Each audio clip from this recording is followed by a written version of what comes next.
How to call Uber. Hey everyone, welcome back to our channel. In this video we're going to learn how we can call Uber, so make sure to watch the video till the end.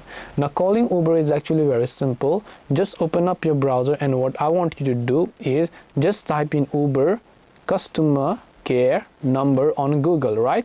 So once you type in Uber customer care number, here you'll find the first link that says call Uber support driver customer service. So you can just tap on it, then it says you can go to help, and then you can see they're not giving us the number. So instead what we actually have to do is we have to simply open up our Uber application here, and once we launch the Uber app, what we will do is just come to the account tab, then go to help, then just go to account, scroll down and select I need to contact support and tap on it. And from there what you can do is you can just select any issues that you have, the phone number on your account, and you can select what kind of issues you're having. You can share the details about your issue, tap on submit button, and Uber will hopefully get back to you.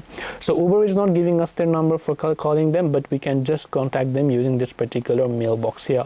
So hope this video helped you. If you have got any more questions, then feel free to also leave them down below. Thank you for watching till the very end of this tutorial, and see you soon in the next video.